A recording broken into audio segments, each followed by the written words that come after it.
only child has been taken. Now they're coming after us. Jump on 4. 4! Sir, do you know your last name? Batman. Legal isso, hein? Muito. Olá, Gustavo! Oi, Marina. Estamos de volta com o nosso podcast de cinema. Depois de quantos anos? 4 anos que a gente parou? 4 anos. A gente gravou, a gente fez o nosso podcast de cinema em 2021, na pandemia, né? Começamos na pandemia, naquele momento tava todo mundo tentando inventar alguma coisa para fazer o que dava para fazer, né? Confinado, a gente fez esse podcast, muito por uma iniciativa da Aurelo também, né? Que é uma plataforma que estava surgindo na época e que nos chamou para fazer e tudo, e daí a gente parou, ficou esses anos todos e aí deu vontade de voltar, né, Marina? Um pouco diferente, a Marina até queria mudar de nome, mas... Eu queria mudar de nome, mas a gente não achou, na falta de um nome mais direto ao ponto, e também porque a gente já tinha mais de 50 episódios gravados e a gente eventualmente quer colocar eles de novo na roda, né? Porque a gente reouviu e a gente achou muito legais. Eu achei muito legais os que a gente fez. Então, é isso. A gente vai ficar com esse nome.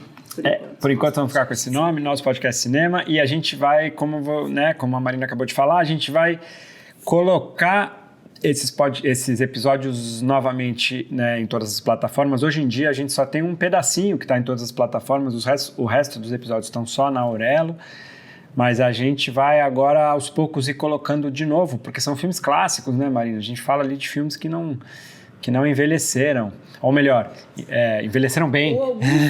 A gente até fala de um que envelheceu mal, sabia? Mas deixa para quando ele se apresentar a gente fala sobre isso. Mas o que a gente comenta isso, né? Mas é interessante a gente vai colocando de novo, a gente quer colocar de novo esses podcasts, esses episódios disponíveis para todo mundo e fazer novos episódios semanais, né? Vamos lançar um por semana aqui e a gente quer dessa vez, né, Marina, além dos clássicos, a gente vai querer falar de clássicos também, nossos clássicos particulares, como a gente chamava, mas a gente também vai querer falar um pouco mais de filmes que estão sendo lançados, de filmes mais novos, de coisas que estão mais quentes, digamos assim, e também de séries de TV, que é uma coisa que está tão presente na vida de todo mundo que gosta de cinema hoje, né? Eu acho que é raro uma pessoa que gosta de cinema e não acompanha também algumas séries que estão sendo lançadas e que são tão bem feitas e tão legais e que dialogam tão bem com o universo do cinema a ponto da gente poder fazer uma conversa só, né? Então vamos lá, Gustavo. Por que a gente escolheu este filme, Uma Batalha Após a Outra, que é o novo filme do Paul Thomas Anderson, que os fãs gostam de chamar simplesmente de PTA. Os fãs americanos, sobretudo, né? Mas tem brasileiros também. Eu não falo isso, eu acho que... Eu não sei porquê, eu implico um pouco com esses apelidos, que demonstram um pouco uma intimidade inexistente, assim, mas sei lá, é mais fácil falar PTA do que Paul Thomas Anderson, isso é verdade. Por que este filme? Como eu estava falando, a gente está querendo falar mais de coisas novas, de lançamentos, de coisas que estão entrando em cartaz agora, que estão quentes, e a gente gostou muito desse filme. Esse filme é um filme que dialoga muito com o tempo que a gente está vivendo. É um filme que ele está preparando há 20 anos, Marina. Preparando é um modo um pouco existe amplo. Como ideia para ele há 20 anos. Está namorando a ideia de fazer esse filme, que é uma adaptação muito, digamos, vaga, né? Uma adaptação de um romance do Thomas Pynchon. Vineland. De 1990. Pois é, uma adaptação desse livro que eu não li, mas que fala justamente, acho que de revolucionários de esquerda dos anos 60 tentando se reintegrar nos Estados Unidos e tal. E o Paul Thomas Anderson já tinha adaptado Vício Inerente, né, que também é um livro do Pynchon. E então é um autor que ele já gosta e ele tinha essa vontade, mas ele não sabia muito como fazer e foi cozinhando, como é muito comum os cineastas fazerem, sobretudo esse tipo de cineasta autoral, e cozinhando uma ideia em fogo muito, muito brando até o dia que ela ganha tração e ele vai e consegue o dinheiro e tal. E acho que é interessante falar sobre essa questão de também um pouco de confluência, porque Eu acho que... esse é o maior filme do Paul Thomas Anderson. Então, também, quando a gente fala assim... Em termos de orçamento, você diz. Em termos de orçamento. Mais ambicioso. O mais caro, vamos chamar assim. O mais né? caro. Deixa eu dar só a ficha técnica do filme. Esse é o 10º longa-metragem do Paul Thomas Anderson. O roteiro é assinado por ele e pelo Thomas Pynchon, porque é baseado no livro, né, no Vineland, com Leonardo DiCaprio, e é a primeira vez que eles trabalham juntos. É um desejo de muitos anos. Eles falam em todas as entrevistas que eles já tinham vontade de trabalhar juntos há muito tempo. Com Sean Penn, Benício Del Toro e a Regina Hall, né, são os nomes conhecidos. E, para mim, uma grande revelação, que é a Teyana Taylor. Além da Chase Infinity, que faz o papel da filha que entra... é o primeiro filme dela. É o primeiro filme dela. Mas a Teyana Taylor é uma figura muito magnética. Ela tem um trabalho na música americana e é uma figura, muito, como eu vou dizer, muito fascinante, assim, né? Meio... Quando ela aparece na tela, é impossível você não... É uma pantera negra, né? Não olhar Literalmente. pra ela, assim. né? Now you're like, damn, I want more. Não é só a beleza que atrai, é a força dela, né? Então, a Teyana Taylor, ela tem um papel... Ela faz o papel da Perfidia... Perfidia Beverly Hills. E... Vou só já fazer um parênteses aqui. De uma das referências do filme, porque o filme é cheio de referências. Perfídia é o título de uma canção do Alberto Domingues, e é por isso que ela chama esse nome, que é pouco comum, né? Ela é essa figura, uma revolucionária, revolucionária guerrilheira, assim, nos moldes mais clássicos do que a gente pode chamar do arquétipo de uma guerrilheira, que aparece somente nos primeiros 40 minutos de filme. Somente porque o filme tem 2 horas e 40. Enfim, essa é a ficha técnica. Mas eu vou pegar o gancho de falar da personagem da Perfídia e da Teyana Taylor, que realmente é uma coisa muito, muito forte no filme. Esse nome dela é baseado numa música, né, numa canção antiga, e que toca no filme. No final do filme essa música toca, e essa música fala de uma mulher e tudo. E perfídia também quer dizer deslealdade, né? O que, já dando um pouco de spoiler aqui, é uma coisa importante na personagem dela e tal. Então é um nome cheio de camadas, assim. Mas o principal, né, Marina, como você estava falando, eu acho que o principal é isso. O casting desse filme é muito acertado, mas muito, muito. É um filme cheio de grandes atuações. É um filme de protagonismo dividido, que é uma coisa difícil, né, muitas vezes. Mas assim, você pensa, um filme com o Leonardo DiCaprio, tem a cara dele enorme no cartaz, você acha que ele vai ser o grande protagonista do filme? E não é. Na verdade, como você falou, nos primeiros 40 minutos ele é um personagem secundário. O filme, todas as atenções estão nela. O personagem do Sean Penn é maravilhoso e ele tá incrível, inacreditável. E ele é talvez um personagem que tem mais tempo de tela, não sei, mas não, né? Não é. Mas, enfim. Não é.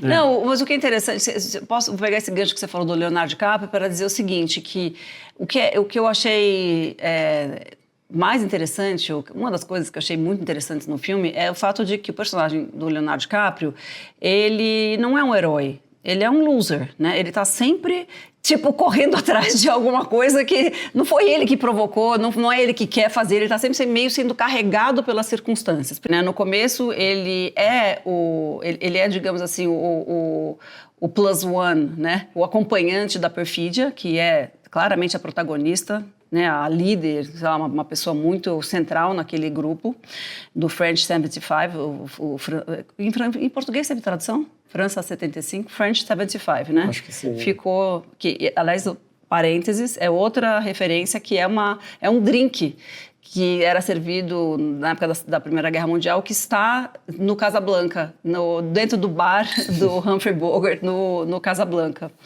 E Rick's Bar, né? Rick American Bar. E o grupo é levemente também inspirado num grupo que chamava Weather, não sei o que lá, um grupo de revolucionários antigos que já teve nos Estados Unidos de esquerda também, que, enfim, mas não só desses, em vários outros.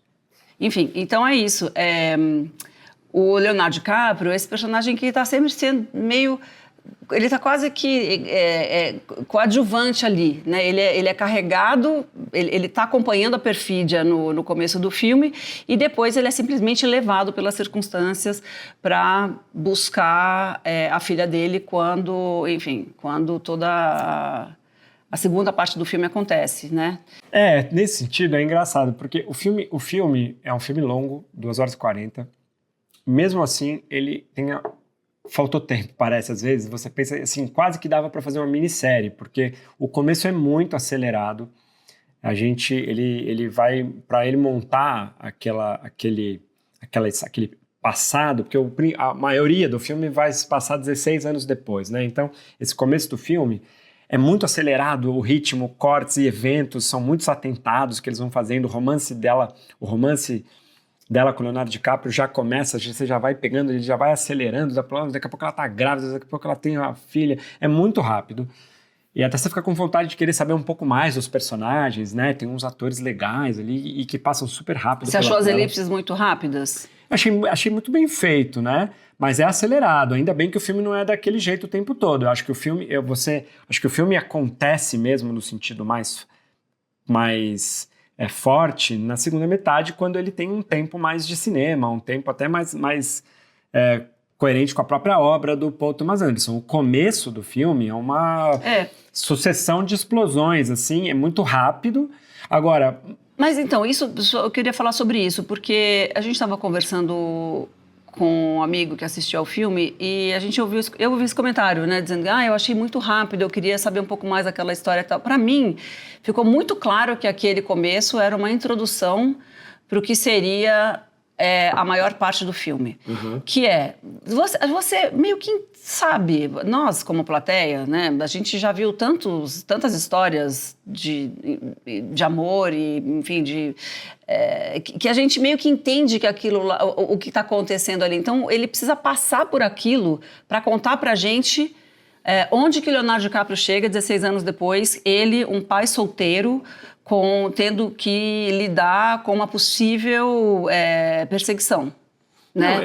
Não, Então, eu achei as elipses super bem feitas, ousadas nesse sentido, porque é difícil você ver elipses tão... É isso, eu achei ousado mesmo, sabe? De repente, eles estão namorando, de repente ela descobre que está grávida e você não sabe se ela está grávida do personagem do Champagne ou dele, e quer dizer, isso vai descobrir lá na frente, que é uma sementinha que é plantada, fala, nossa, isso aqui estava lá no começo, e de repente ela tá, aquela mulher grávida com uma metralhadora, numa das cenas mais assim, que você fala, nossa, é um choque, né?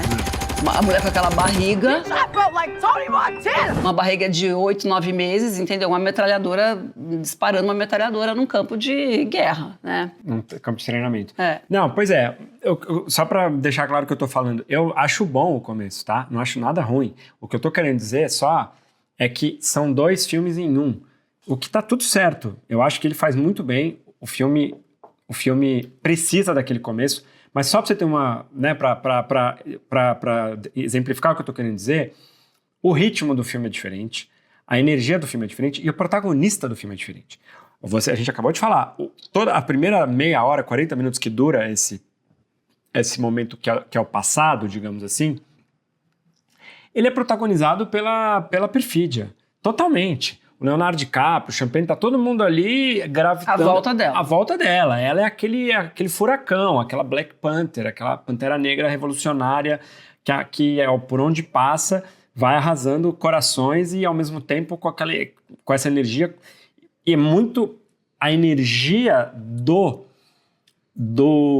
estética do filme, a energia dela. Eu acho que isso é bem feito.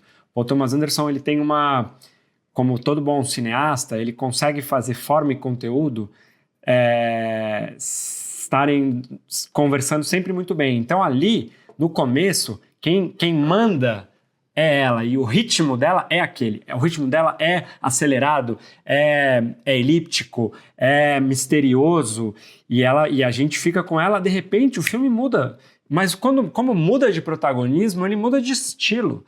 E o protagonista passa a ser o Bob, passa a ser Bob Ferguson. Passa a ser o que, né, que é o Bob, o Bob é um nome falso, na verdade, né? Passa a ser o Leonardo DiCaprio.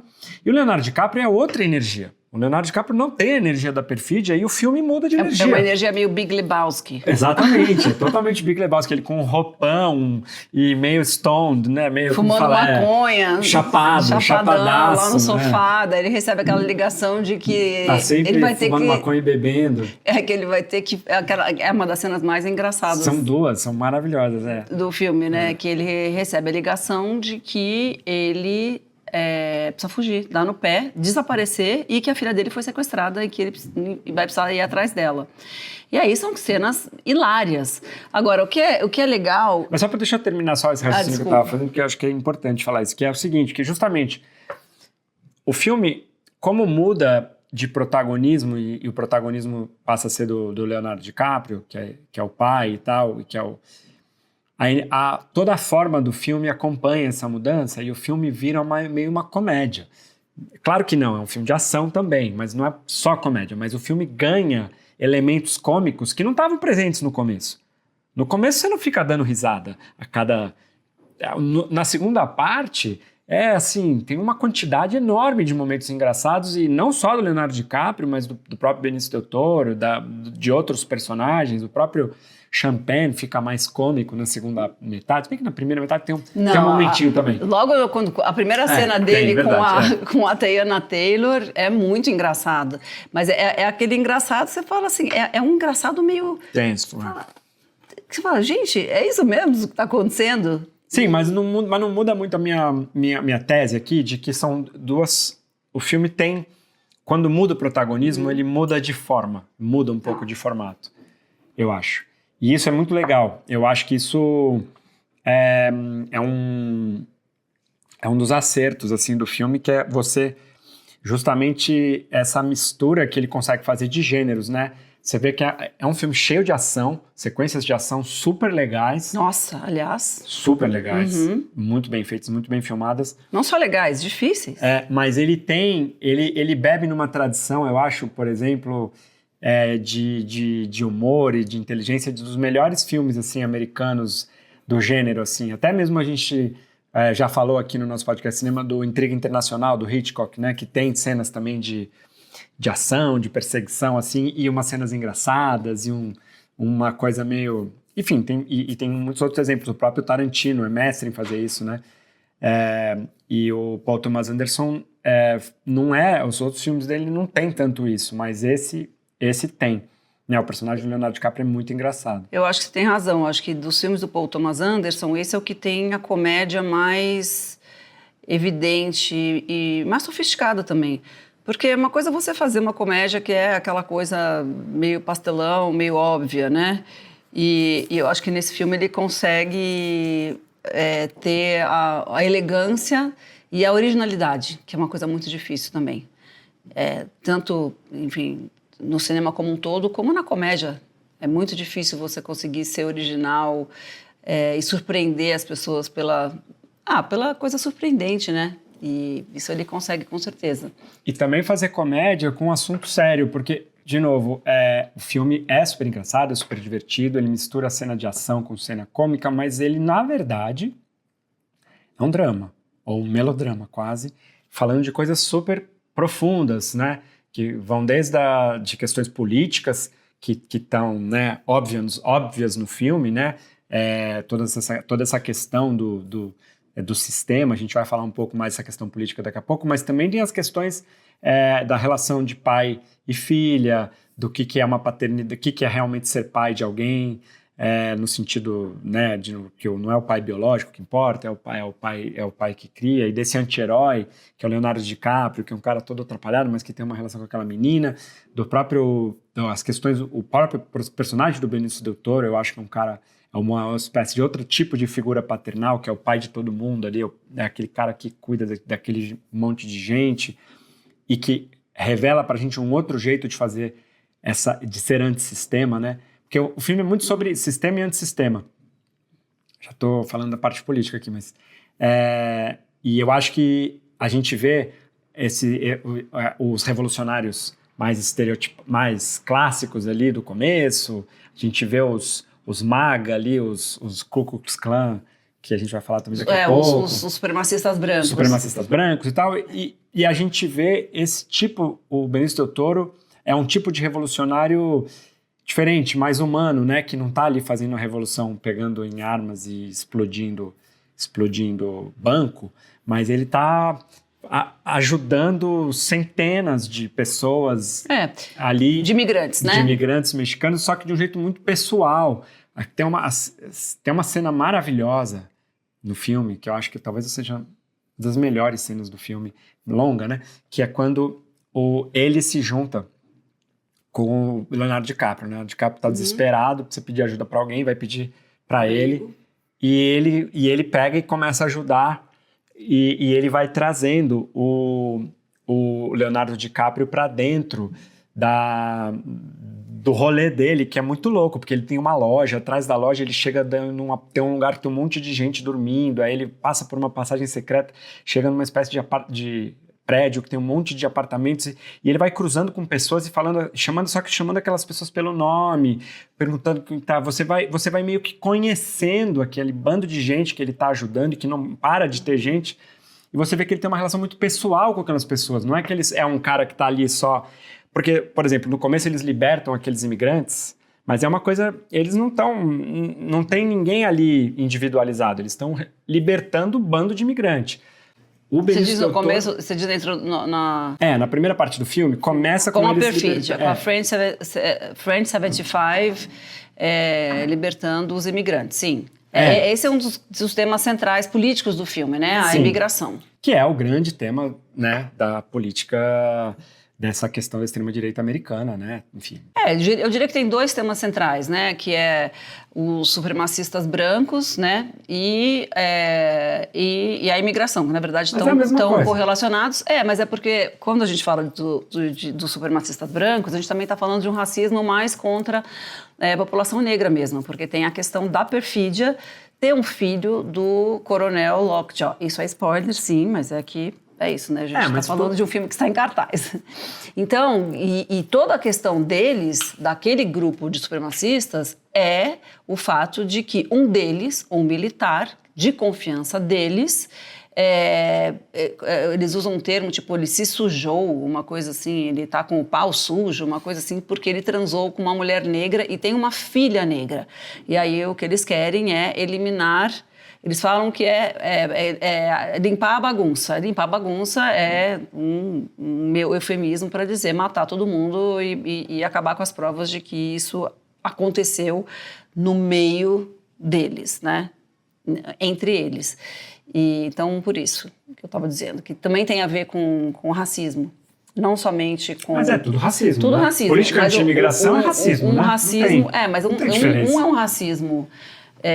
contra as pessoas negras e o outro é um racismo contra os imigrantes, na maioria mexicanos. Sim, mas assim, digamos que são duas faces da mesma moeda. Eu não estou contradizendo você. Tá bom. Sim, mas o que eu estava só dizendo é que justamente ele faz uma crítica política ao sistema americano e ao momento que a gente está vivendo, mas de um jeito muito interessante, porque não tem heróis, né, no filme. O filme tem alguns vilões, e vilões com matizes diferentes, e todo mundo meio atrapalhado, mas como você falou, o Leonardo DiCaprio não é um herói. A perfídia não é uma heroína, inclusive ela é uma delatora, né, ela é uma pessoa que, o próprio nome dela, ela é uma pessoa que ela é desleal aos colegas, ela tem uma hora que ela tá saindo de casa, né, que ela tem a filha com o Leonardo DiCaprio e ela não dá conta de ter aquela filha, ela fala, eu vou me colocar em primeiro lugar, eu tô em primeiro lugar, e aí ela vai lá e de fato ela não só vai fazer o que ela quer, mas na hora que ela precisa delatar os caras, ela delata os caras, né? Não, mas isso ela fala textualmente, ela fala, eu primeiro. Sim. Eu em primeiro lugar, sempre. A escolha dela sempre vai ser ela em primeiro lugar. E o fato dela chamar perfídia e dizer, meu nome é Perfídia Beverly Hills, perfídia, como você bem disse, a definição de perfídia é traição, ser traiçoeira. Então, ela tem um grande ideal na vida, que está relacionado ao grupo, né, aos ideais do grupo, mas fora isso, ela é ela primeiro. Então, mas ela não, ou seja, não é uma heroína clássica. Talvez o personagem mais heróico, eu acho, do filme é o Benício Del Toro, porque mas é um cara low profile. Você diz o herói mais perfeito, porque o Leonardo DiCaprio também é um herói. Mas assim, mais ou menos. Porque ele não tem o arquétipo do herói. Não, e ele também não é um cara, porque, como você até falou no começo, ele tá ali no começo como um revolucionário, como um cara que tá ali, um cara que sabe explodir bombas e tal, mas ele abandona a coisa revolucionária rapidamente, porque o filme deixa claro que depois que ele fica exilado, que ele vai fugir do sistema, ele não teve mais atividade política. Ele ficou lá... Ele foi ser pai. Não, mas ele ficou lá meio alienadão, meio isolado, fumando maconha e tomando todo tipo de droga e bebendo. I have abused drugs and alcohol for the past 30 years, man. I'm a drug and alcohol lover. Como ele mesmo fala, e de repente ele tem uma volta, assim, e ele até tem um momento que ele se empolga de novo, que ele grita lá... God damn it! Viva la revolução! Com o Benício Del Toro e tal. Mas ele é um cara que, Sim. mesmo politicamente, ele não é um ativista clássico, que tá ali no ativismo radical, como outras personagens do filme que nunca abandonaram o ativismo. Ele é um cara que abandonou ali. E o Benício Del Toro é um tipo de ativista diferente, low profile. Ele é todo calmo. Ele é aquele professor de karatê que fala pra ela, respira, né? Ele fica assim, Não, ele é... ondas do mar, respira, vai. Ocean waves, ocean waves. É maravilhoso esse personagem. E ele porque é muito legal. nos momentos Eu mais adoro esse críticos ele personagem. fala, respira. Aí é isso, o Leonardo DiCaprio os caras estão atirando ali na janela, perseguindo ele, e aí ele fala assim, Bob, não pisa no tatame de sapato. Ele tá assim, por isso que tem essas coisas, dessas comédias muito delicadas, assim, e meio inesperadas, que são muito, muito bem feitas, assim, no filme. Muito pontuais e é isso, caem super bem. E é muito legal, eu acho, justamente, mostrar esse tipo de cara que tem uma relação humana com todo mundo que ele está ajudando, e você vê que ele está ajudando um monte de gente, um monte de imigrante, que ele chama pelo nome, que ele vai falando, eu não sei o que, você já fez isso, vai lá, você vai pra cá. Ele tem uma relação pessoal com todo mundo, e daí chega uma hora que o Bob chega pra ele e fala, ai, desculpa por ter acabado com... Ele falou, não, a gente tá fazendo isso desde sempre. Ele fala don't get selfish, né? Não fica achando que você é egoísta. Não fique sendo egoísta com relação a isso. Ele mostra, todo mundo que tá aqui tem problemas parecidos com você, também está sendo perseguido há um tempão. Quer dizer, pro Benício Del Toro, o que ele está fazendo ali, ajudando o Bob, é só mais um que ele está ajudando, porque a vida deles é isso, a vida dos imigrantes é o tempo todo tá fugindo do sistema, é o tempo todo tá sendo ameaçado de morte, e o americano atrapalhadão tá lá, todo desorientado, todo desgovernado, e o cara tá ali, ó, sempre... Sim. Sereno, né? E falando um pouquinho também das referências políticas, né? Porque apesar de ser um filme que fala muito sobre questões de direitos humanos inalienáveis e opressão e guerrilha e tudo mais, ele não cita nenhum nome. Ele não cita, também não cita a época, né? O que a gente sabe é que ele se passa predominantemente nos dias de hoje, mas também os dias de hoje a gente não sabe se é 5 anos para trás, 5 anos para frente, ele é um pouco atemporal nesse sentido. Tem aí um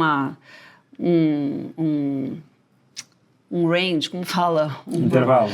Tem um intervalo grande em que o filme pode se passar, mas o romance do Thomas Pynchon, ele começa em 1984, que é o segundo mandato do Ronald Reagan, que vinha muito com muito na herança, né, das políticas do Nixon, né, também de repressão e de perseguição contra imigrantes e tudo mais. Mas é isso, o que é interessante no filme é como ele coloca, ele apesar de falar que isso aconteceu 16 anos antes, justamente por causa da idade da Willa, que é a filha dele, ele não nomeia quem são os políticos, quem são as forças e tal. Mas o filme termina no presente, isso não fica dúvida. Sim, mas é elástico, ele não fala 1900, não fala 2025. Mas ele mostra um iPhone. Mas o iPhone existe desde 2008. Não, mas ele mostra um modelo de iPhone. O 17? Você notou? Não é o 17. É o 16. Sei lá, mas é um iPhone desse que tem 3 camerinhas, ou seja, um iPhone pra cá, assim. Ah, é 15, verdade, assim. a cena do sofá, quando ele tenta fazer uma selfie. Não, então isso é super importante, porque o filme, ele acho que é importante para o discurso político do Paul Thomas Anderson, a gente está falando do momento atual dos Estados Unidos. Tá, mas ele não fala Trump, ele não fala Obama, ele não fala Bush, ele não fala Ronald Reagan, ele não fala Nixon. Não tem um nome de político, ele não nomeia ninguém. Mas ele tem... Ah, tem uma curiosidade que você ouviu, que é... Quando o assassino, o supremacista branco, chega naquela casa e aí vai andando pelo subterrâneo até encontrar o grupo de supremacistas e recebe a encomenda de matar a Willa e o Lockjaw, aquela é a casa... Do Reagan. É a própria casa do Reagan. Uma casa que era do Reagan em Sacramento, na Califórnia. Exatamente. É uma piscadinha. É um desses easter eggs, né, que a gente fala. Total, porque você tem toda a razão. Ele não nomeia ninguém, os nomes esses grupos não existem de verdade. Ele poderia ter falado Ku Klux Klan. A gente sabe que a Ku Klux Klan existe até hoje. Trava-língua. Ku Klux Klan. A gente sabe que existe até hoje, a gente sabe que é aquele horror todo, tudo, mas ele inventa lá um negócio meio engraçado, Christmas Adventures, né? Aventureiros natalinos, um negócio muito... ridículo, mas que existe. E a primeira vez que aparece também, eles estão num hotel e aparece lá a suíte do governador, né? Então todos são homens brancos, poderosos, riquíssimos. De olho azul. Tudo que envolve essas organizações são em lugares muito ricos, né? Seja num hotelzão 5 estrelas que está lá na suíte do governador, seja nessa casa que foi uma casa que pertenceu ao Reagan e que você vê de fora que é uma mansãozona, um casarão enorme, seja no final quando ele vai naquele prédio que tem uma vista incrível. Parece uma sede de uma grande corporação e tal. Então, esses caras claramente são o poder. São o poder financeiro, o poder político, o poder econômico. Os supremacistas brancos estão no poder, né? E estão querendo fazer uma limpeza... Eles estão querendo eliminar, fazer uma limpeza racial. E aí tem os revolucionários que estão ali lutando de um jeito também um pouco quixotesco. Mas, então, é interessante, porque tudo não tem resposta fácil, assim. Mas eu acho, Marina, aí você tocou num ponto que eu queria falar, que é justamente esse tipo de filme que faz uma crítica política e ao sistema, à sociedade, sem ser totalmente panfletário, sem ser totalmente on the nose, como os americanos falam, na cara, né? Porque ele como ele não está nomeando, não estou falando mal do Trump, não estou falando mal ou de um grupo de esquerda específico, é tudo meio difuso, mas ao mesmo tempo você identifica claramente. Eu acho, por exemplo, que esse filme tem uma conversa muito legal com o Agente Secreto, do Kleber Mendonça Filho. Eu acho que são filmes irmãos. É engraçado, eu vi uma entrevista com o Spielberg falando pro Paul Thomas Anderson, uma entrevista do Spielberg com o Paul Thomas Anderson, e o Spielberg falando que ele achava que esse filme era um irmão do Dr. Strangelove, que nós já fizemos aqui no nosso podcast. Do Kubrick. Ouçam lá, do Kubrick. Por quê? Que é o Doutor Fantástico, né? O Spielberg acha que porque justamente é um filme que faz uma comédia para falar de uma situação meio absurda e que a gente está né, à beira ali, no caso ali é o Armageddon, né, que ele fala ali, é à beira de uma terceira guerra nuclear, e o que o Paul Thomas Anderson estaria falando aqui é essa beira do fascismo, né, é os Estados Unidos no limite do fascismo, que é uma coisa que a gente está vivendo agora e tal. Mas eu acho que esse filme é mais primo do Agente Secreto do que do Dr. Strangelove. Porque o Agente Secreto também é um filme de agora, também é um filme de autor, um filme de um escritor, diretor, que é o Kleber Mendonça Filho, e que tem muitas similaridades com esse filme. Também vai contar a história de um pai que está fugindo do sistema, que tem que usar um nome falso, que está que está jurado de morte, né, que tem alguém indo atrás dele para matar, ele tem que resolver uma questão dele com o filho dele pequeno, a mulher dele também não está mais presente, E ele é um cara que fica ali andando por uma... No caso do filme do Kleber, também você sabe que é o Brasil dos anos 70. O orelhão como grande símbolo, né? No caso do Agente Secreto, né? E no caso também, isso é uma outra coisa que tem nos dois filmes. Os dois filmes têm muito forte isso, que é muita gente falando no telefone, nesses orelhões. No filme do Paul Thomas Anderson também, eles usam o orelhão o tempo todo, seja Pra na não primeira ser parte, rastreado, seja na primeira parte a perfídia que ela faz todas aquelas ligações pros caras do orelhão, seja na segunda parte, porque eles não podem usar telefone, né? São dois cineastas que não gostam de celular, né? Aliás, eu tava... vou abrir um parênteses aqui. Você sabia que... você tá falando do orelhão pro filme do Paul Thomas Anderson, mas no caso lá não é orelhão, né? Lá é cabine telefônica. O orelhão é uma invenção brasileira. É uma brasileira, arquiteta brasileira, que inventou aquele formato. Que é demais, né? E aí, eu nunca tinha me ligado que só no Brasil que existe orelhão. Que em todo o resto do mundo são cabines. Ou é isso, ou tá pregado na parede, ou se é no exterior, ele tem uma casinha. E achei isso super interessante.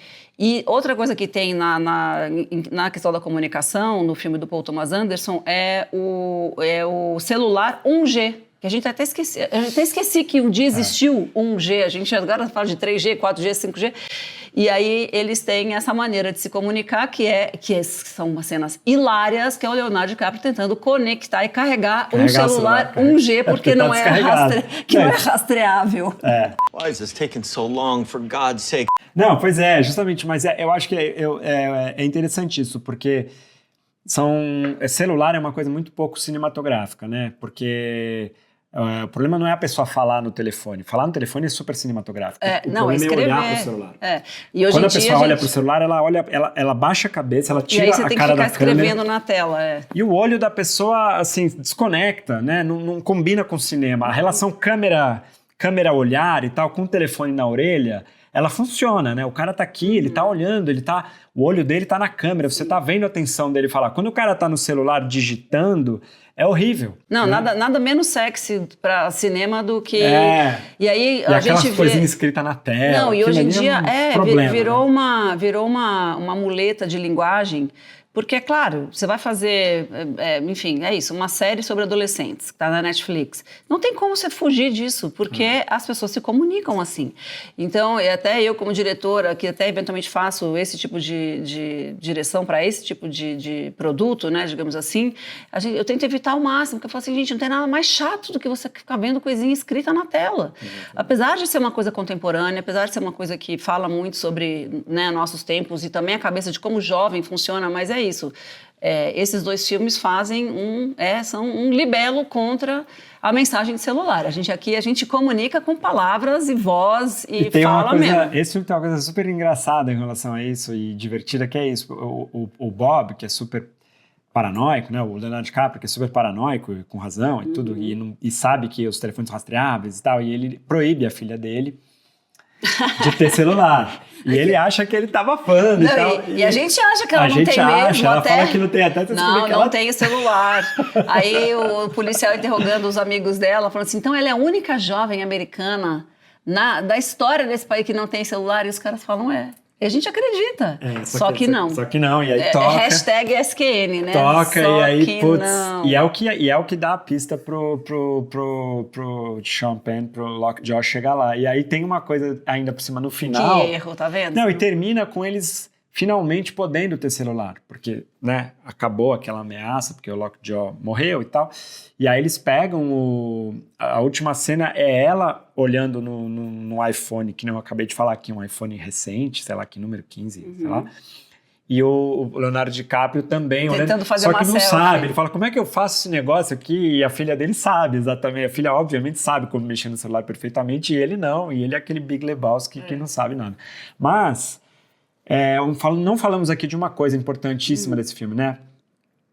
Porque a gente vai falar mais, eu acho, dessa relação desse filme com o Agente Secreto quando a gente for fazer o episódio de Agente Secreto. A gente vai fazer esse episódio, talvez seja o próximo até, e eu acho que eu vou voltar nesse ponto, porque eu acho que essa conversa entre uma batalha após a outra e Agente Secreto é uma conversa muito boa. Sim. Em vários aspectos, mas a gente pode falar, para não embolar? Vamos falar... Quando a gente for falar de Agente Secreto, a gente volta... Não, eles têm muitos pontos de contato, né? Como você falou, além de serem filmes de cineastas que têm a mesma idade e serem praticamente, né, o Kleber acho que é um pouquinho mais velho, mas eles são filmes que falam sobre...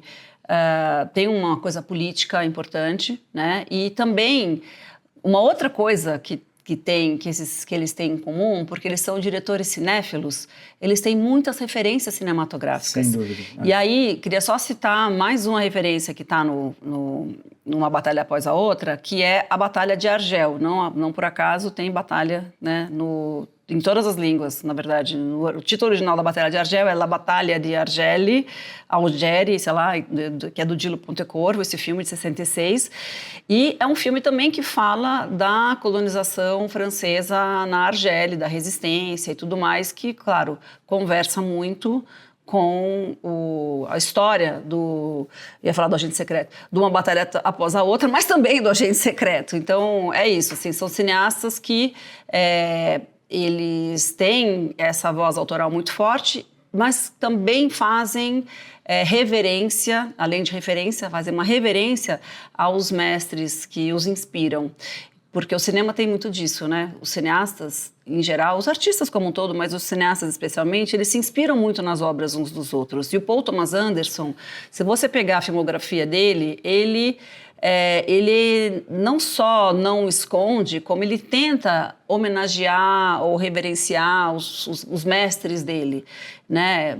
Seja Robert Altman, seja Scorsese, seja Coppola, ele sempre reafirma, né, a admiração que ele tem pelo trabalho desses cineastas, e quando ele pode, ele dá assim aquela piscadinha quando ele não dá né, quando ele não bota na tela inteira, como é o caso da Batalha de Argel, que é um dos filmes que o nosso Big Lebowski, Bob Ferguson, Leonardo DiCaprio assiste na televisão enquanto ele está lá curtindo a sua onda canábica. Engraçado, né? Porque o Kleber também faz muito, enfim, o Kleber mais ainda, tem um monte de piscadinhas. O Kleber tem mais filmes, Mas tem uma coisa que os dois filmes vão falar sobre essa questão do racismo, né?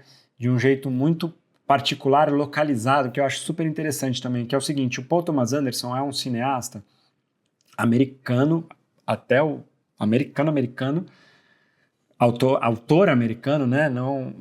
Mas é um americano específico, que é o americano californiano, diferentemente do Woody Allen ou do próprio Scorsese, que são pessoas ligadas a Nova York, vão falar sobre os um tipo de Estados Unidos ali, e outros.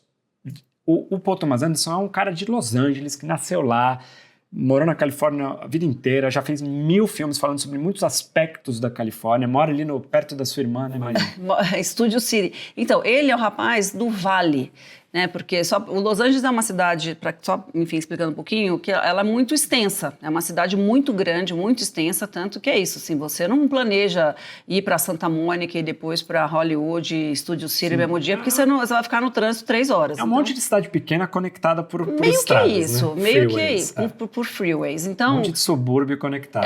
Eu me lembro do Paul Thomas Anderson falar isso, assim, que o fato dele ter nascido e crescido ali no Vale, né? Atrás de Hollywood, né? Atrás de Hollywood, no Vale, que você tem que atravessar a montanha, subir, descer, ou pegar uma freeway, fez com que ele fosse visto no começo da carreira, na verdade, da vida dele. Ele falava assim, eu era o caipira, né? Mal traduzindo, mas é uma coisa assim, o menino do interior, que não tinha acesso a uma coisa cosmopolita de cidade, apesar de morar numa grande cidade, que é Los Angeles. E ele tinha um pouco até dessa ingenuidade, dessa inocência. E o fato dele sentir esse olhar, sabe, do tipo, ele aí é um garoto do interior, isso também o formou de uma certa forma, né? Uhum. E eu acho que você falou bem, assim, o Paul Thomas Anderson, ele tem esse terroir californiano do Vale, que é bem específico e muito diferente de outros cineastas americanos que têm o terroir nova-iorquino, como o Coppola, como o Scorsese, como o Woody Allen. Porque é o que os ídolos dele, inclusive. Mas ele vai falar de uma Califórnia, nesse filme, de Uma Batalha Após Outra, também de algumas Califórnias muito específicas, né? Por exemplo, aquela cidade santuário que o filme se passa, acho, né? Beckton Cross, eu acho. é uma coisa no norte da Califórnia, que é um tipo de lugar também específico, que tem muito dessas cidadezinhas, que tem a coisa da plantação de maconha, tem muita piada, né? Tem a piada com as freiras que plantam maconha, eles chamam de tipo de cidade santuário.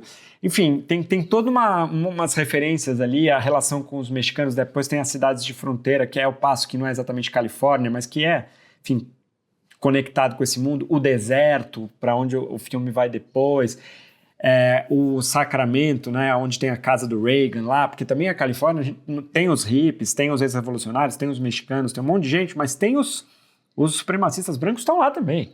Sempre estiveram e vão continuar estando, gente de muita grana, né? Então essa casa do Reagan, que é uma casa em Sacramento, que é a cidade inclusive é a cidade da Greta, né? Greta Gerwig. E da Lady Bird, consequentemente. Mas eu acho que o Paul Thomas Anderson vai falar dos Estados Unidos e do mundo, mas sobretudo dos Estados Unidos, de um lugar específico, que é o lugar da Califórnia. E o Kleber vai falar do Brasil de um lugar específico, que é Pernambuco, que, de alguma maneira, também é muito fundamental na obra dele, porque ele é um filme... O Kleber é um cineasta muito brasileiro, que fala... Sim, acho que ele tem uma capacidade incrível de falar sobre questões profundas do Brasil e tudo, mas sempre a partir desse ponto de vista pernambucano. E daí o racismo entra nessas histórias de um jeito que, para além do racismo clássico, contra o negro e tudo, vão entrando esses racismos regionais, né? O racismo... Porque o mexicano e o americano, inclusive tem um personagem numa batalha após a outra, de um indígena americano, que fica fingindo, diz que é mexicano, porque eles são parecidos, né? Aquilo era um lugar só, né? Então, assim, o indígena americano e o mexicano tá todo mundo junto ali, né? Em termos de origem. E são todos discriminados pelos supremacistas brancos. E o Agente Secreto vai falar muito de um racismo que é regional, né? Porque tem os paulistanos que tem aquela cena que as pessoas batem palma, né? A cena com a Alice Carvalho lá. Que os caras estão sendo... É um show de racismo e classismo muito bons aqueles personagens. Dos paulistanos contra os negros e contra os nordestinos, né? Os nordestinos no Brasil vivem esse tipo de preconceito migratório. O preconceito migratório no Brasil é muito interno, né? É contra o nordestino, é contra o nortista, e muito mais, né, do que a gente não tem essa questão que os Estados Unidos têm com migração de outro país. A gente tem com a migração interna, mas eles estão falando São dois países muito continentais, né? Muito grandes e muito racistas. E muito racistas. Mas, enfim, voltando só, tem uma coisa que a gente já está com o episódio super longo aqui, mas tem uma coisa que a gente não falou e que eu acho que a gente não pode deixar de falar. A gente falou do Leonardo DiCaprio, a gente falou da Teyana Taylor, que tá incrível, e a gente falou do Benício Del Toro, que tá perfeito, maravilhoso, e não falou do Sean Penn, que talvez... Não sei se é o Spielberg diz que é o melhor papel da vida do Sean Penn, eu não sei se eu não tenho nem... Talvez seja. Não tenho nem roupa para dizer isso, porque eu teria que rever todas as coisas do Sean Penn, mas assim, sem dúvida tá entre os grandes papéis da vida do Sean Penn. Ele é um ator muito... de muitas capacidades, né? Assim, porque a gente... E tem dois tipos de ator, né? O ator que meio que molda os personagens na forma dele e assim, isso não é uma coisa ruim. Olha o Jack Nicholson, tá? É sempre o Jack Nicholson, mas ele consegue entregar muitos personagens diferentes, né? Sempre sendo o Jack Nicholson. E tem atores que se moldam mais para os personagens. Eu acho que o Sean Penn consegue fazer isso de uma forma mais mimética, mais camaleônica. Eu acho que ele tem essa capacidade. E o Sean Penn é um cara de esquerda, é um cara ativista, né? totalmente ligado com pautas racistas, né, antirracistas, no caso.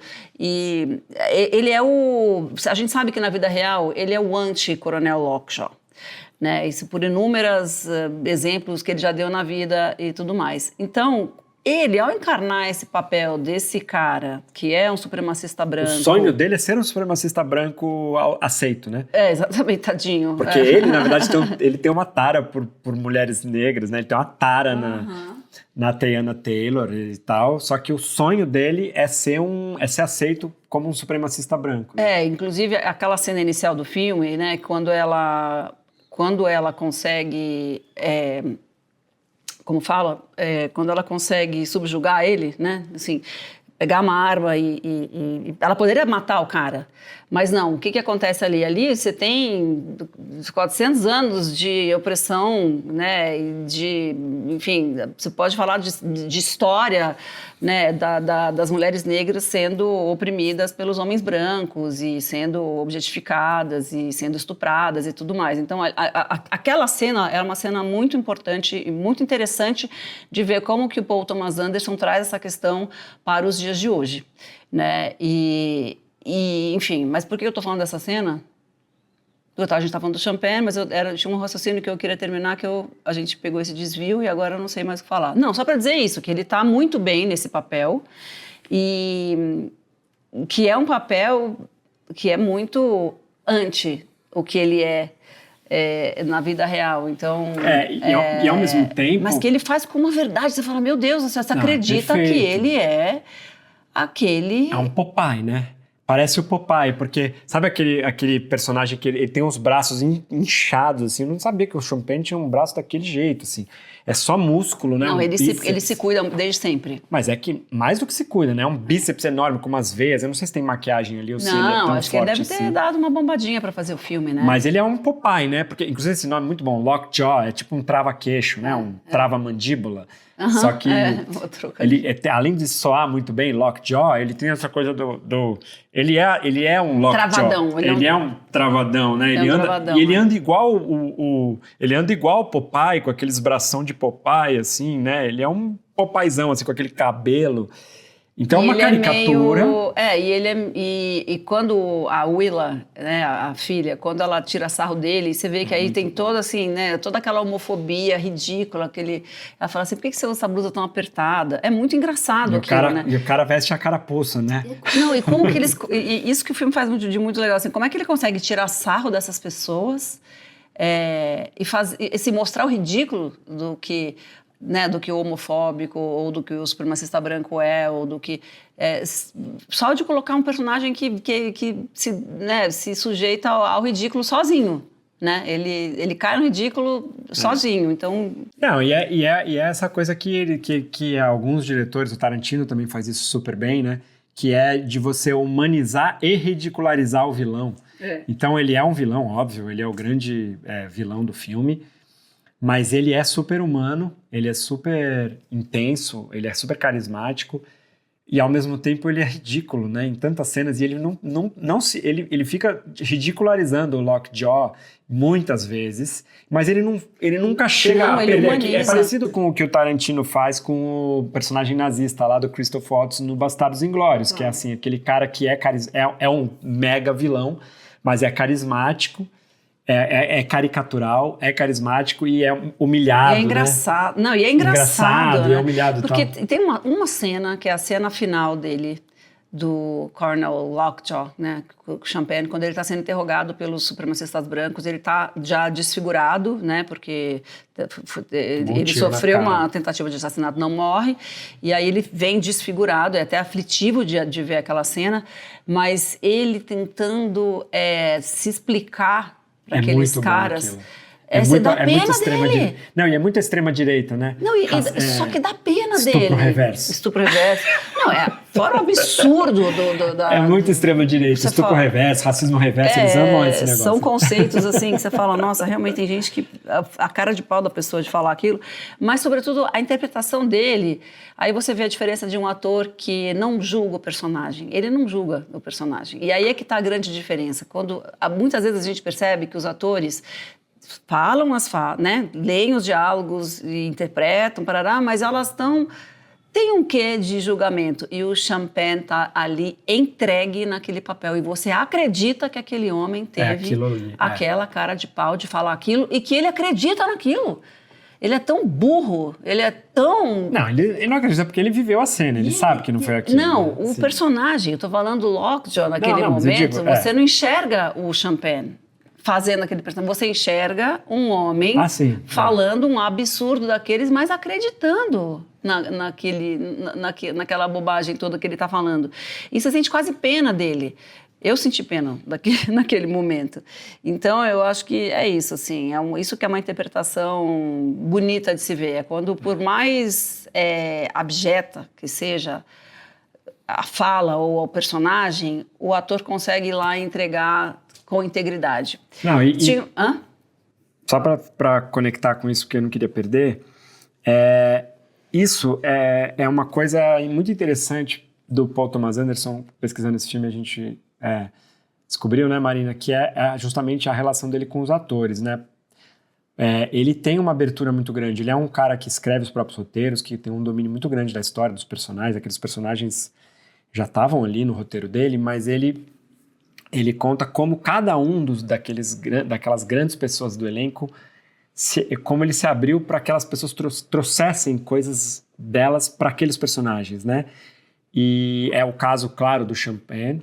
O Champagne é um cara que ajudou a construir aquele Lockjaw, aquele Popeye, daquele jeito tão incrível, tão intenso. E, inclusive, ele fez de propósito dele não ver, né, a personagem da Willa. Chase Infinity. Da Chase, para que eles tivessem um encontro mais intenso, assim, quando eles, de fato, se encontrassem no set e tal. O Leonardo DiCaprio trouxe muita coisa pro personagem dele. O Benício Del Toro trouxe muita coisa pro personagem dele. E ele tem, claro, ele tá trabalhando ali com gente que é muito boa, muito experiente. Exatamente. Além de grandes atores, são pessoas que têm... Que entendem muito de cinema, né? São colaboradores, né? Colaboradores, ele fala, exatamente. não são atores, ele considera, né, as pessoas com quem ele trabalha são colaboradores. E a própria Teyana Taylor conta uma história também muito legal, justamente disso, né? Porque ele chamou a Teyana, ela já tinha feito alguns filmes, mas ela nunca tinha feito um filme grande, desse tamanho. Sim. E claro que ele chamou ela já querendo, ela tem essa energia, né? Ela é uma pessoa muito sexy, muito... assim, que tem aquela energia muito incrível, então obviamente que ele já queria que ela trouxesse aquilo, mas ela contando que a caracterização foi muito engraçado, porque quando eles estavam discutindo sobre caracterização, eles estavam pensando como que podia ser a personagem dela e tal, mas no dia que ela foi fazer os testes de câmera, ela não tinha terminado de colocar os cílios dela, acho que ela bota uns cílios postiços, né, enormes, só que nesse dia ela estava só com um cílio de cada lado. E aí ele fez uns closes e amou. E aí ela tava com um band-aid na mão, porque a unha dela tinha quebrado. Ele incorporou esse band-aid na mão e pegou o cabelo dela, fez assim pra trás. E aí ficou com aquele cabelo curtinho. Então eles descobriram juntos ali a caracterização dela. E ela trouxe muito também do jeito da perfídia falar, do jeito da perfídia andar e tal, que é uma performance dela ali que funcionou muito bem. Então, é uma coisa muito legal, porque é um grande diretor de atores, trabalhando com grandes atores e aberto a essa colaboração. Com certeza. E tem um pouco isso, assim, que é uma... O New York Times definiu o filme como um grito de guerra do Paul Thomas Anderson. E a última coisa que eu queria falar é sobre isso, né? Como que ele retrata a esquerda e a direita. Então, enquanto a esquerda é isso, representada por essa mulher que é um vulcão, né? A perfídia, que é linda, sexy, todos eles são bonitos e sexys da esquerda, né? Do grupo de resistência da French 75. Os supremacistas brancos são, gente, pessoas, você fala, nossa, que gente feia, né? Então, até isso, nossa, que gente horrível. Então, ainda tem isso que é a imagem que é muito forte, né? E o cinema é feito disso, feito de imagem e cenas bonitas e tal. Então, a gente não falou isso, de uma coisa importante. Esse episódio está ficando muito longo, Marina, mas a gente não falou de uma coisa que a gente gosta de falar aqui no nosso podcast cinema, que é uma questão técnica que nesse filme é muito relevante, que é ele ter filmado em vista virgem. Fala um pouco disso. Primeiro eu vou explicar o que é película. Vai que tem gente aqui que não sabe a diferença entre o digital e a película. A película é como o cinema foi criado, inventado, né? É uma película física mesmo, que é como a gente tinha antigamente as máquinas de fotografia, né? Que você faz quadro a quadro e 24 quadros formam um segundo de cinema. Então, hoje em dia, não se filma mais quase em película porque é um suporte muito caro, apesar de ser muito mais bonito. E aí existem alguns diretores e diretoras que têm bala na agulha, digamos assim, que têm moral o suficiente para conseguir fazer os filmes em película. Inclusive, recomendo para quem quiser saber um pouco mais desse assunto, tem um episódio da série The Studio, com o Seth Rogen, que é sobre Fala isso. Exatamente sobre isso. Sobre filmar em película, a dificuldade e tudo mais. mais, mas como que isso é uma coisa importante. Eu gostaria muito de filmar em película, por exemplo. Mas e aí, dentro da película existe o 35mm, que é o mais convencional, existe o 70mm, que existe é o 16, formato... o Super 8. Existem os menores também, claro. E existe esse VistaVision, que é um formato em que o negativo corre de lado. Ele corre como na máquina fotográfica estática, né, de still. Então, assim, é muito mais caro, é muito mais difícil, ninguém está acostumado. Usa muito mais negativo, né? Usa muito mais negativo, é mais caro porque usa mais material. E aí, o outro filme que foi feito em VistaVision recentemente foi o Brutalista. Mas é um formato dificílimo de trabalhar e tanto Paul Thomas Anderson já quis fazer outros filmes em VistaVision, nunca tinha tido coragem porque tem 1000 empecilhos técnicos e tal, é uma dificuldade realmente gigante que você se impõe para filmar em VistaVision, mas esse filme foi feito nesse formato. Ele tinha feito um curta, um filme com Radiohead, né? Acho que com Tom York, e ele usou e aí ele quis arriscar e aí de fato tem esse filme. É muito legal de ver no cinema, quem puder, quem ainda não viu, corre lá, não deixa para ver na telinha do notebook nem em casa, porque justamente ele foi filmado em VistaVision e tem cenas, tem muitos closes, né? Um filme cheio de closes, mas ele tem uns planos abertos muito bonitos também, né? As locações são muito legais, as cenas no deserto, a perseguição. Tem uma cena especificamente que eu acho que é muito icônica, assim, uma das cenas de perseguição mais legal que eu já vi, que é a cena da estrada no final, que ele pegou aquelas estradas na Califórnia que parece uma montanha-russa, assim, que fica subindo e descendo. Nossa, é lindo aquilo. E ele filma de um jeito que você perde o horizonte, né? De repente o carro entra... Enfim, aquela cena de carros ali, dos carros na estrada no final é muito legal. E ele não estava no roteiro exatamente aquele lugar, ele descobriu na visita de locação, eu descobri também pesquisando. Mas enfim, uma cena incrível e acho que no cinema, sobretudo de ver no cinema. You're gonna wonder why does it look like that, and the answer is because of this beautiful, beautiful format. E aí tem outra coisa interessante que eu achei que você ia contar, você não contou, então eu vou contar, que é no roteiro, os atores falam que tinha uma coisa muito legal, que é o seguinte, que o roteiro desse filme deve ser gigante, porque se ele tem 2h40 de filme, imagina o catatal que era, deve já ser tipo, né, um toletão assim, tipo lista telefônica que para em pé. Páginas, né? Mas que... nessas cenas todas de batalha, de guerra, de perseguição, só tava assim... Caos para ser TBD, que é to be determined. Chaos TBD. Chaos TBD, que é caos que vai ser pensado depois. A definir. A definir. Caos a definir. E que aí eles falam, nossa, porque é muito melhor, assim, tem um roteiro assim, porque é tão chato, você fica vendo, carro persegue, alguém cai de cima do teto, aí é eletrocutado, aí não sei o quê, aí o cara sai da esquerda, o carro entra pela direita. Chatíssimo, você quer saber o que as personagens estão falando. Então, um roteiro gostoso de ler, porque todas essas cenas estavam assim, para ser a definir. Isso conecta com um jeito do Paul Thomas Anderson de trabalhar atualmente, que também tem muito disso, como eu estava falando com os atores, dele gostar de se abrir para colaboração com os atores, ele também é muito aberto com as outras pessoas da equipe, com os técnicos, justamente, porque hoje em dia, essas sequências de ação, tem pessoas que dedicam a vida a fazer isso, né? Então, ficam ali estudando certinho a decupagem, como é que faz o carro para entrar e tal. Então, ele ao invés de ficar se esfalfando para definir tudo aquilo na mesa de roteiro, ele deixava para definir junto com os técnicos e tudo. E os atores chegavam ali meio sem saber o que ia acontecer e também iam reagindo junto e tal. Claro, de novo, né? É um método muito legal, muito lindo, mas também que precisa... Caro, né? Porque exige tempo. Esse filme foi filmado ao longo de muitas diárias, parou várias vezes, aquele tipo de filme, o orçamento foi estourando. Nossa, estourou muito. Enfim, essa filme coisa... épico, tem o épico nos bastidores também. Olha, e aí só para terminar, vamos deixar na descrição do episódio alguns artigos que eu acho interessantes para quem se interessar pelo assunto, especialmente já que a gente falou do formato VistaVision, teve um jornalista da IndieWire, que é essa revista maravilhosa, que assistiu Uma Batalha Após a Outra 6 vezes em 6 formatos diferentes.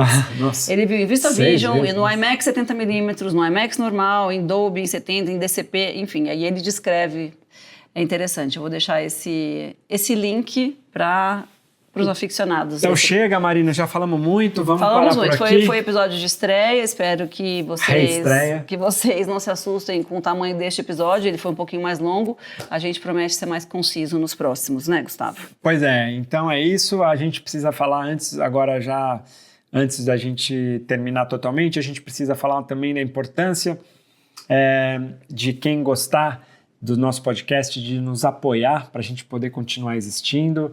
A gente vai, né, estamos criando um Existindo, sistema... a gente vai continuar, a gente vai fazendo podcast, espero que você queira dizer. Exato, eu tô falando o podcast, não nós, pessoas físicas existindo, mas o podcast existindo. Porque para o podcast poder se sustentar no tempo, a gente precisa achar maneiras de financiá-lo, né? Porque muita gente, não somos só nós, né, Marina? Esse podcast precisa de outras pessoas trabalhando, precisa de equipe, precisa de muita coisa para poder acontecer. E a gente, então, vai criar um sistema de apoios, de assinaturas, de pessoas de vários pacotes para assinar, para ajudar a gente a manter o podcast. Esses pacotes vão estar detalhados no nosso Instagram, para a gente não ficar se estendendo mais aqui. Entrem lá no nosso Instagram, que é o nosso NP de Cinema, né? @NP de Cinema no Instagram. Lá na nossa bio tem um Linktree, clicando lá você é direcionado para várias maneiras de apoiar a gente, e aí aos poucos nos próximos episódios a gente vai falando um pouco mais sobre isso, né? A gente também tem um plano de lançar um cineclube, mas isso a gente vai falar um pouco mais para frente. E é isso, gente. É isso. Então estamos de volta, obrigado, até a próxima. Até a próxima. O nosso podcast de cinema é uma produção da Mira Filmes. O roteiro, a direção e a apresentação são de Marina Persson e Gustavo Rosa de Moura. A direção de produção é da Sabrina Macedo. A edição, da Júlia Leite e Léo Tony Costa. Nas redes sociais, Léo Tony Costa.